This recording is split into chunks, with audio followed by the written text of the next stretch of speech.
Қаламыздағы Назарбаев зияткерлік мектебінде 2016-2017 жаңа оқу жылындағы алғашқы қоңырау соғылды. 636 бала Алтын Ұя мектебімен қайта қауышты. Білім күні мерекесіне арналған салтанатты шара биыл Қазақстан Республикасының 25 жылдығы мен Конституция күніне орайластырылды. Мың бұрала билеп шыққан шығармашыл топ Қазақстан халқының бірлігіне жол бастаған ата заңымызбен ел тұғыры тәуелсіздігімізді бейнелейтін театрландырылған қойылымды сомдап, көпшіліктің бойында патриоттық сезімдерін оятты. Алғашқы құттықтау сөз алып, мектеп директоры Жұматай Бақыт Әмірханұлы оқушылардың жеткен жетістіктеріне тоқталып, жаңа оқу жылында жаңа табыстар тіледі. Ахмет Байтұрсынұлы бабамыз мектептің жаны мұғалім. Мектеп қандай болса, мұғалім қандай болса, мектеп сондай болмақшы. Яғни мұғалім білімді болса, сол мектептің оқушылары көбірек білім алып шығады деген екен. Мен де осы мектепке келгелі бері жалпы ұстаздар қауыммен танысып, біздің ұстаздар қауымы жалпы еліміздің ең білікті, ең таңдаулы, ең кәсіби біліктілігі жоғары ұстаздар екеніне көзім жетіп жатыр.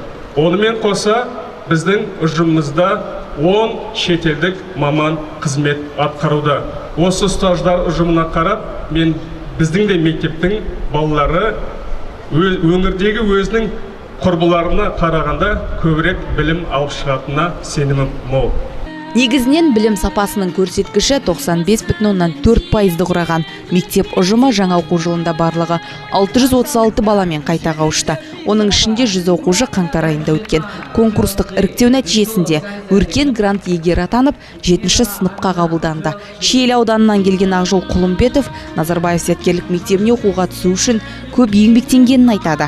Емтихан кезінде тілдік пәндермен қатар математика пәнінен де жақсы көрсеткіштерге қол жеткізген. Енді химия, биология пәндерін тереңдетіп оқып, медицина саласының білікті де білімді қызметкерлерінің қатарын толықтырамын деген арманы бар.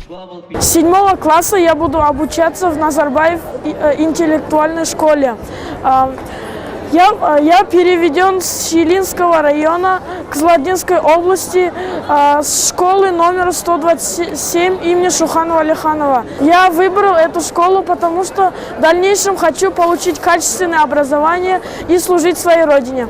Айта кету керек, 3 жылдық тарихы бар мектеп жаңа оқу жылын үлкен жаңалықтармен бастамақ. Оқушыларды бағалау жүйесі өзгереді, және жоғары сынып оқушылары жаратылыстану пәндерін ағылшын тілінде оқитын болады. Сондай-ақ биыл мектеп оқытудың жоғары дәрежесіне жетуге және халықаралық білім беру саласындағы үлкен жетістіктерге қол жеткізуге көмек беретін халықаралық мектептер кеңесінің мүшелігіне енген. Қазіргі таңда өзін-өзі бағалау жұмыстары жүргізілуде. Гүлжайна Алтынбекқызы, Айбол Сәдуов, Нұрымжан Тұрашев, Қызылорда қоғамдық телеарнасы.